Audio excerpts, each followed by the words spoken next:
imagine, every single person who's drinking that I interface with, my deep intention, my secret intention is to get them to stop drinking. Yeah. It's just like, kind of like a little game. Like, how can I, watch the spark in their eyes when they realize that there's another option. Like, they don't have to do whatever they're doing to feel good and enjoy life.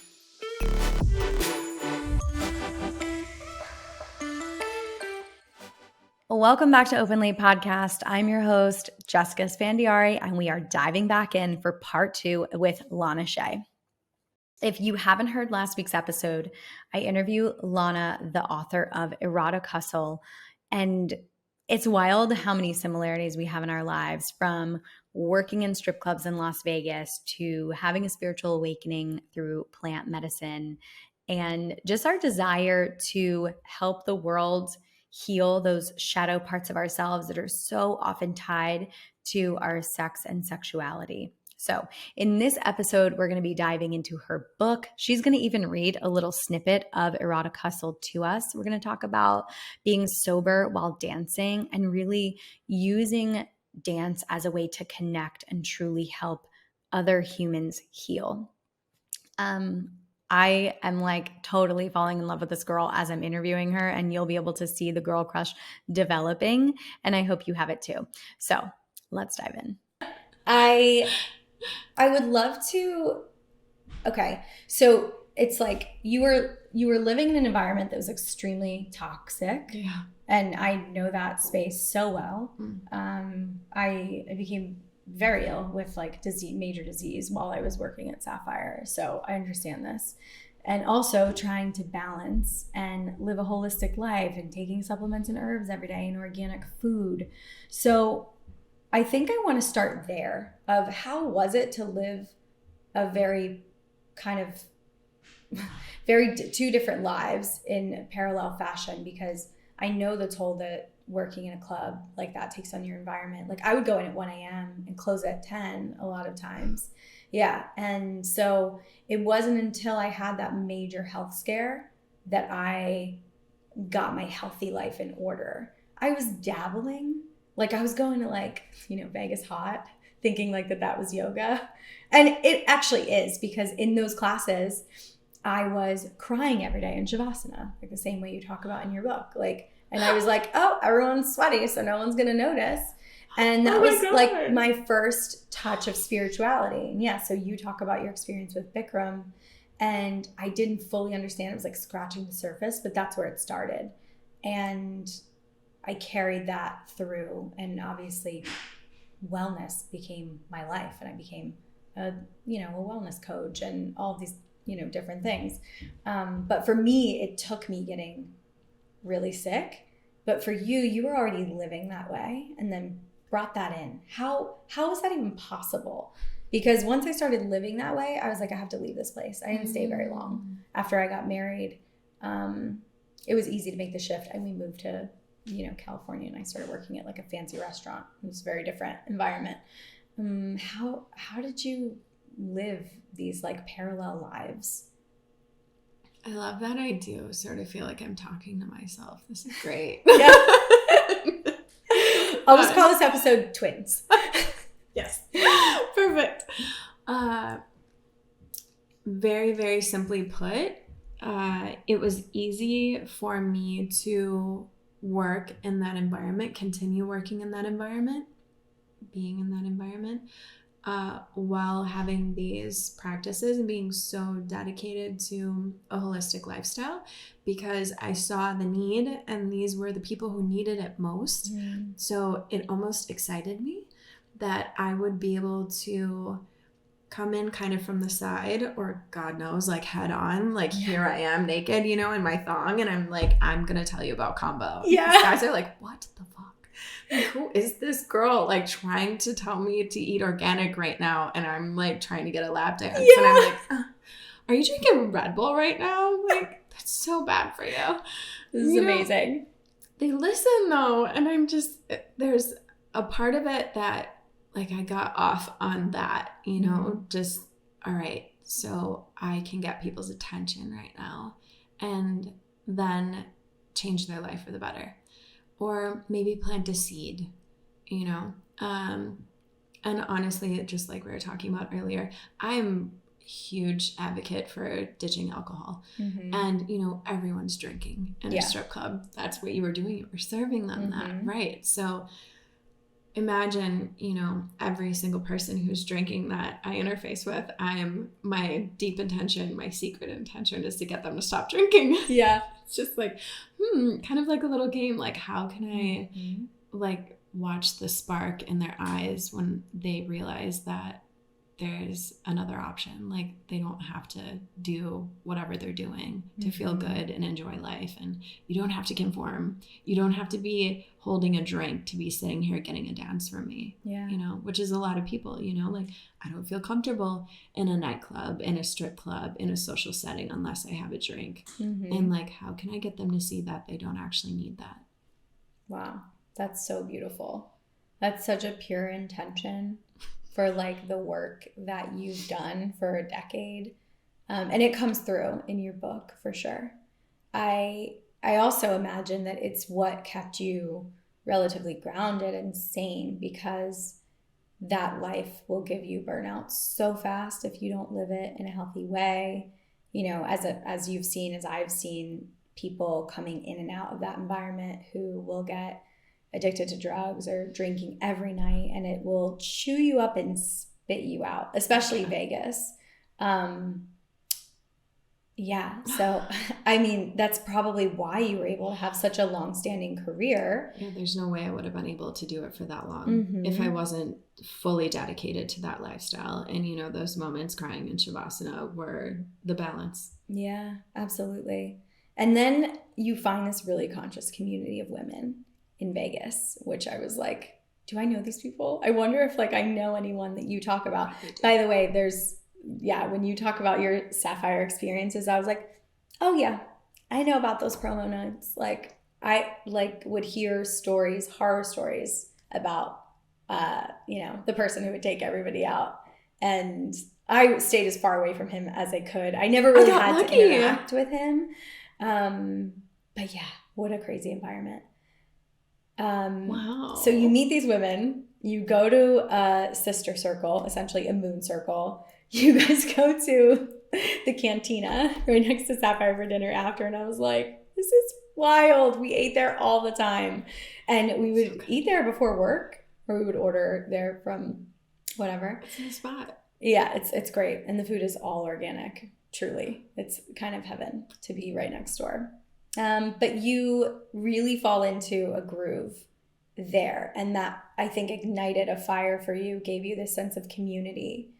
And it sounds like you didn't stay in Vegas long after that, just from the timeline.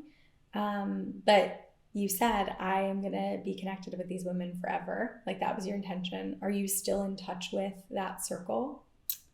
The girl who invited us all to the circle, the girl who hosted, I was with her last week. Really? Yeah, she's one of my That makes dearest me so happy. friends. Yeah, it's wild how that, we're connected for life. Amazing. She's super important human in my life. Yeah, and to know that, like, they're all performers in some way or another, and like to be reminded that it can be a conscious community, and there can be sisterhood, and there can be people who really care about each other in that environment, I think really helps kind of break that stigma, because it is a toxic environment at the end of the day for a lot of reasons, but you can do both as you've lived your life. And I thought that was one of the most inspiring parts of your book.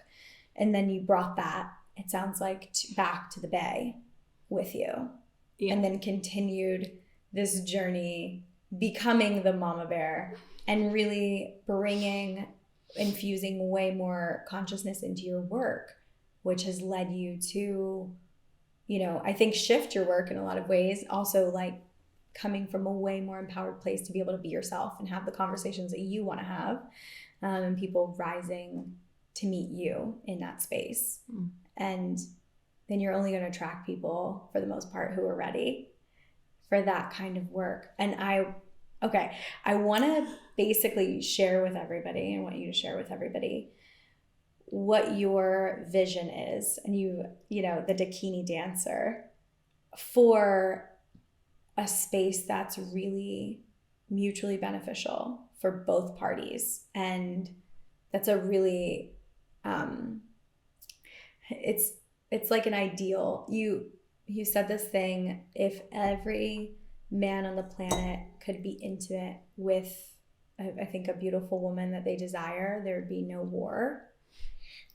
And I was like, my friend Nabal actually said that. Oh, okay. And I quoted it. And I was like, okay, that hit me. Obviously, it struck you as well. Yes, because there's so much truth to that. I actually recently did an episode with a man who reached out to me kind of blindly on the internet to open late and wanted to come on the show. He's sort of like a men's coach, consciousness, intimacy, tantra, and he and his partner in an open relationship. So it just fit. And we talked a lot about, there was this Trevor Noah. Do you know Trevor Noah? Do you like him? He's a South African, I think, host of, I think it was the Daily Show, maybe.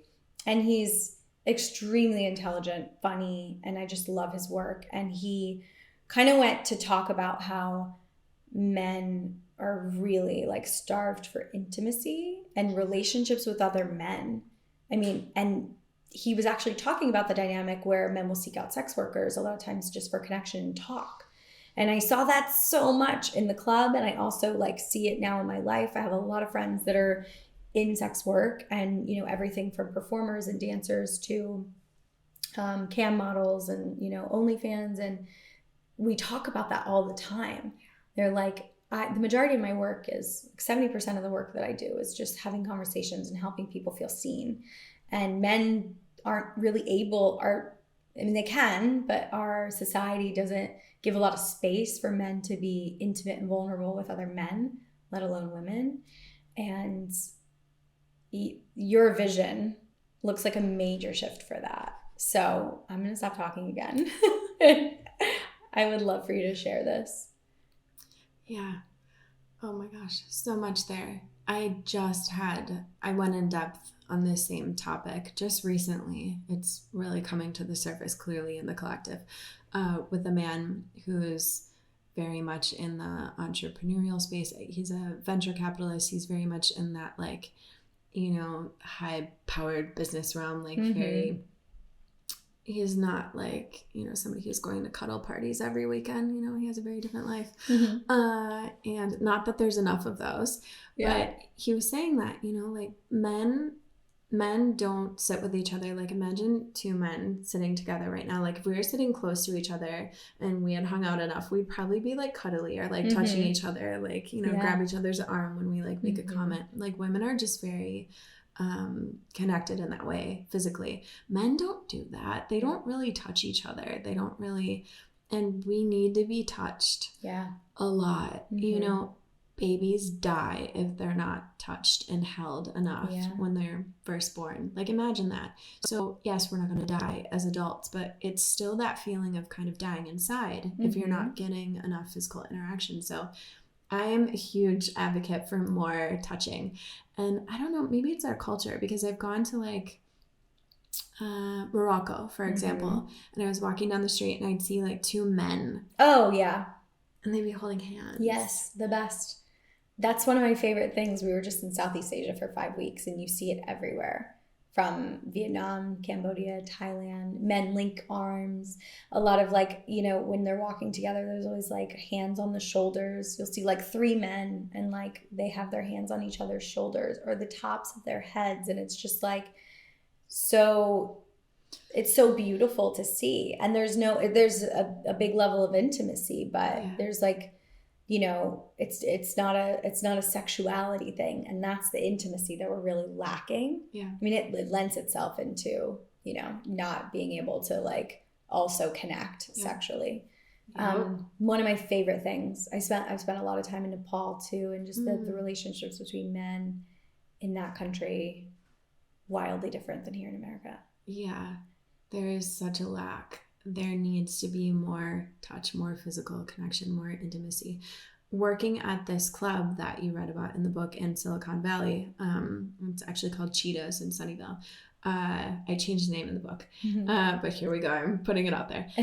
It's a no contact club. Mm-hmm. So it was so hard for me because I liked touching my customers, you know, like my ex-husband loved it, you know, it's just like, take that out of there. It's just a lot more comfortable, right?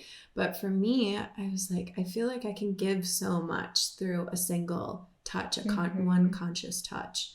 And it doesn't have to be sexual. It never was sexual. It was just like, hey, I see you, I feel you. Just like you were saying, people being seen. It made me think of the story my dad always told me, I like referenced, of this tribe in somewhere in Africa, where if somebody in their community, if somebody in the village would do something wrong, child, whatever, they would put them in the middle of this circle. Do you know what I'm talking about? I've heard about this. And they would all gather around that person and reflect to them, and so that they could feel seen, because they knew the reason why that person had, you know, done wrong in whatever way it was because they weren't feeling seen. So instead of like berating them, they would show up for them and say like, we love you, you're seen. You know what? You know about this? Yes, my friend Steve Chaw has told me about this many times. It's so good. Yeah, it's really beautiful. We need that. That's what we need for rehabilitation. Like, people do not get better when they're punished. No, it doesn't work. It makes it so much worse. Yeah. My father, I mean, it all comes from my father wound. I've learned so much. Like, there's so much pain there, but I've learned so much because it was so rough that I had to go the other direction. You know, it catapulted me into the other direction. And he is a 4-time convicted felon. He spent most of my life in prison or in and out of prison. And I'm just like, what they are not help.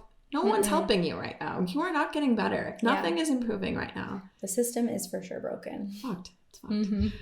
So yeah, on the other end of the spectrum is this concept of, you know, one thing. There's so many different ways to go about this, but from my perspective and being in the world that I've been in, the adult industry, conscious strip clubs, or like you were saying, I love that the one word you wrote down. The only word I wrote down as notes for this conversation. Dakini, the most powerful word ever. However we want to interpret it, but how I interpret it, how I understand it, not that I'm some scholar in the subject, but women who would take men after they had been in war and like integrate them and show them how to be with a woman again, and how to be sensual and sexual with a woman, and just how to show up and share that energy. So that's the role of a dakini. And the book, in the beginning, I wanted it to be called Dakini Dancer. But it felt like so egotistical for me. Like, I'm like, am I really a Dakini dancer? But I like that idea of, okay, when these men come into a strip club, can we show up for them in a way that allows them to go out into the world and feel like a man that's nourished and powerful in a way that he's connected to himself and like wants to show up for women in a conscious way? And, you know, how can we create this whole scenario? And I think creating conscious strip clubs where men come in, they do feel that way. They don't feel manipulated like they do in any strip club. You've seen it all happen, right? At Sapphire, it's just you know, they feel like they've been taken advantage of. Whether or not this is a kink, we have dominatrix in that realm for that. We're talking about like coming in, feeling healed, and leaving feeling better, as opposed to, you know, hungover and broke. Right. You know? Yeah, just feeling used. Yeah, let's not perpetuate that. We have enough of that. There's enough shit in the world. We don't need to perpetuate it or create more. Hurt people. Ugh. You say it in your book multiple times, and it's so true. Like, I think women like us, and there are a lot of us here, are so committed to breaking these cycles and these like constructs that just don't serve anyone.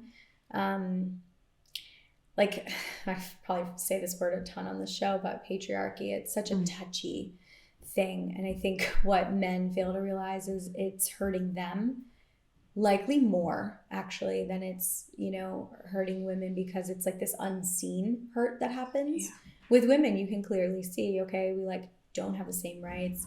We don't have, you know, autonomy over our bodies. You can like see all the ways that patriarchy has, just like marginalized women and people of color, but you don't see all these inherent ways that it just erodes men's spirits, because they don't get to have intimacy. It's not very, you know, manly, right? To be that way with your with your friends or the males in your family, and it just puts so much distance between them and everyone else that is possibly able to love them, and then that breeds resentment, and then we go to war, you know? So yeah. Can you share a little bit about the vision? Yeah, I almost like want to read it. It's so. Do you want to read it? I can read a piece of it. Yeah. Can we find it in the book? Yeah. So this is one version of it that's in the book, but also I like the idea of taking it down a couple notches, because this is so intense, you know? Yeah. And like just having like some pop-up events where we like do medicine work, or we have like elixirs and cacao and like no alcohol. There's not going to be any alcohol at any of these events, but you can be intoxicated in other ways. We will explore alternate states of reality, but not with alcohol, because we don't want people to get worse. We want them to get better. Right. Alcohol does not help anyone ever. I'm sorry. I don't care what anybody says or thinks. This is not beneficial. Yeah. Well, it's a low vibrational substance and it's a depressant. You really like, I think there's no way to have an elevated experience on it. You know, we can think that we do, we can rationalize it, but you know, and I'm at a place where I haven't like fully committed that this is like a life choice. So I'm like dabbling with it, and I don't want, you know, people to feel like attacked. Yeah. No. However, like I stand where I stand, that you really can't have an elevated experience on it. And all it really does is like numb your feelings, and that creates more trauma in the body and more rigidity and more inflammation and all the things that like you don't want. They all lead to disease. Exactly. Yeah. Some people need the science. So I really recommend everybody listen to the Huberman podcast about, he's so good. The way that he breaks it down, it's just perfection. So I don't need to speak on it. You can go listen to Huberman, because yeah, Huberman Labs. We'll link it in the show notes. Oh, so good. My favorite podcast episode. Okay, so the vision. I won't read the whole entire thing. Let's see how long it is. Oh, it's short. Maybe I'll read the whole thing. All right. The vision. A man completes his mission for the day around 4 p.m. He has a light dinner and heads over to a conscious strip club nestled in the redwoods of Northern California. It's a venue with the look and feel of a home, with multiple rooms and structures spread over a 5-acre property. The valet service parks his vehicle, and upon entering the temple, a goddess greets him 2 steps inside with a warm, gentle embrace. She's wearing a long white dress and almost no makeup. She's a natural beauty and interacts with him tenderly as if he were a lover. She takes his name, adds it to a list of 30 attendees for the evening, and leads him into a palace-like space, illuminated by candles and soft lighting. He hears harmonious, soothing, expansive music. He walks past life-size deities carved from stone, holding all corners of the interior perimeter as the woman from the entrance leads from his side. He passes through doorways adorned by arches with hand-carved Balinese woodwork and rose quartz crystals 4 or more feet high. Before entering, his shoes were left at the door, and sheepskin rugs caress his feet as he walks and sees the lounging areas draped with natural fibers of silk and Egyptian cotton. All right, I feel like this is long, but also like you're getting the vision, right? Yeah, it's beautiful. We're all visualizing. It's like a vibe. That, yeah. You know. I hope you've all closed your eyes. This is a guided meditation. You are entering my club. The goddess by his side opens a door to a dressing room for him to change out of his work costume into breathable attire. He leaves his belongings in a safe place and once again meets the goddess. She leads him to a room with a large circular sofa with 5 other women. She leaves him to fetch a warm elixir of cacao and herbs to ease his mind and body. Not a drink. They sit together and casually discuss why he's come and what he'd like to experience. After about 30 minutes, they've been acquainted and move to a more private space where thick sheer curtains separate them from the 6 others in the room. And then I won't read the rest, but I just go into detail what the experience could look like. And I've done a lot of work with psychedelics. And for me, that's in the background. But of course, we're not there yet legally. Yeah. But I would like the idea. I love the idea of psychedelics being incorporated because they are very therapeutic and healing. And it didn't make it in the book, but I'm going to potentially put it in newsletters and whatnot. But I have a story from a man that I met at Treasures, which is like another club in Vegas, not one that I worked at much, but he came in on MDMA. And I was just elated to be able to connect with him while he was on MDMA in the club, because we went into a whole medicine, like, healing experience. It was my first, like, impromptu, very unofficial psychedelic psychotherapy session. And it was just full on, you know, like, all right, let's talk about you, and like put your hand on your heart, and like, I'm going to throw away this Red Bull because you can't be drinking that while you're rolling. Like, I'm going to give you some water, you know? It was like, oh, full on. Yeah. It was so good. I love it. And after that, I'm just like, okay, strip clubs are meant to have MDMA or some sort of psychedelic. We need more fluffies. We need more sheepskins. We need comfortable spaces. Don't bring any fucking Red Bull in here. You know, like, this can be really elevated. Yeah. Check your Red Bull and cigarettes at the door.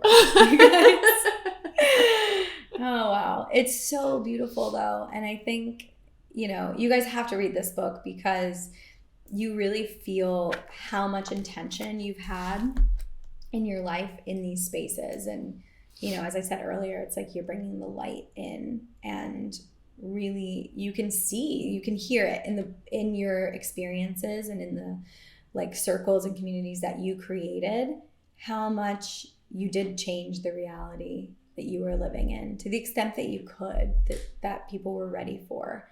And I do think, like, we're really on a great path for a lot of expansion in psychedelic medicine soon. I mean, there's already a ketamine clinic in like every state in the country, and that's like major growth in the last 5 years.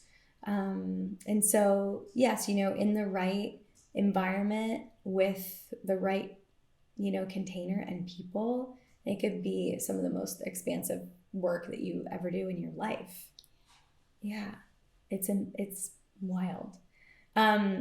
Okay, so I would love for you to share what you're up to right now, because, I mean, we didn't really talk about Tantra too much, but you are a Tantrika. You know, I'm not, because I didn't read the last 2 chapters.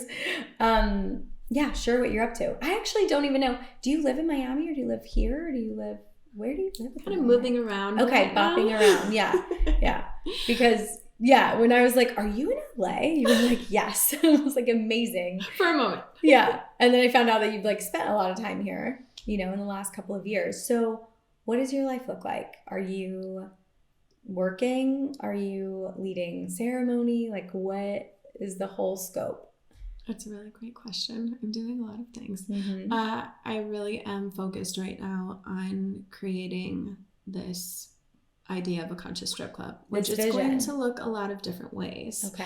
But we're going to start really small. I have an amazing team of people and so many people that want to be involved. And obviously when I express this to people, they say, okay, like, what do you want me to do? I've had a lot of men respond with this same line of like, take all my money. Yeah. Great. I've gotten that line enough times now where I have to actually speak it, because it's really good. I'm like, oh, okay, you want this, huh? Like, this resonates with you. Yeah. And these are men who have spent a lot of time in strip clubs, and they're like, okay, yeah, I'm over it. Let's do this. Let's do something different. So I will be co-creating some events, and I did a little bit like dip my toe in the water during Art Basel, like a satellite event, just a week before I met you or something. And we did with a girlfriend from here, they were doing an experience with shibari and sound healing. And then I kind of sprinkled in some tantric lap dance. And yes, we didn't talk a lot about tantra, but that is a huge element of this. Women who are trained in tantric arts. and understand the power of sexual energy and how to circulate it and cultivate it and use it for much more than a crotch sneeze. Not that orgasms are bad, but certain types of orgasms are like crotch sneezes. Like, we can get way better orgasms here, people. Yeah. So yeah, Tantric Art's very important element of the conscious strip clubs. So creating these spaces, small pop-up for now, Miami, LA, places like this, where we have a really small event and conscious music. You know, we're not going to have any ratchet, like these hoes ain't loyal type lyrics. Even though I love Chris Brown. But anyway, we'll have maybe sound healing, and we may have some sort of medicine, and, you know, the whole cacao thing sounds silly to a lot of people, and elixirs and all of that, but you can actually like feel altered with other substances besides alcohol. Yeah, and that's how I open all my ceremonies. Yeah, it's the best. Works. It really does. I mean, it's a vasculator, so your blood starts circulating at like a nice speed. You get warm, and your heart feels so open and relaxed. And yeah, with really good cacao, it can feel like you're on MDMA. Yeah, it's great. And of course, there's the piece of like, do you want to come receive combo from me first, so that your system is cleared out and you can feel the cacao instead of being all, you know, we all need a cleanse. Yeah, so these events, the intention is that people leave feeling better than they entered. Nourished. That's pretty simple. Yeah, definitely nourished. It's really funny that you said that, because the name of the event that I went to in Miami was called Nourished, and I went into this house, and we had been creating, Kristen and I had been creating images with AI on Midjourney, and we went into the house, and it looked just like the images for the Conscious Strip Club. Whoa. And I was like, okay, this is the house. The event was called Nourished, and I was like, okay, we need to do the events here. And the guy goes, yeah, we should do the event here. So yeah, Nourished is very important. That's amazing. I love that word. Wow. Okay, I'm coming to your next event when we'll talk about this offline, but I need to know when the one in LA is. Yeah. Well, it's been so good to get to know you, get to know myself a little bit more, and connect with you in this way. I'm sure we are going to see amazing things from this next evolution as you really step into a creator. Because I think like this book details very much how you were like inside a system and making steps to change it. And now it sounds like you are going to just go out and create the brand new system that actually works. And still honoring yourself as like an erotic goddess. Because there's, you know, the big message here, which we haven't said, is there is so much healing in sexuality. It's in, like, I truly believe it's in denying our sexual nature that we cause a lot of pain inside ourselves. And yeah, I mean, I've learned that through my non-monogamy and through accepting myself and constantly working on the shame piece of being like a really sexual person who, you know, tells the world that like I enjoy having multiple partners and I'm okay with that finally, because it was hidden for a lot of years. And so I feel like you're also like stepping out of the shadows and like into a light and into a public space. I'm so grateful that you came on the show to talk about it. Yeah, honored. Yeah. Thank you so much. Yeah, you're welcome. Here is the book again. It's called Erotic Hustle. Go get it. It's such a good read. And where can people find you?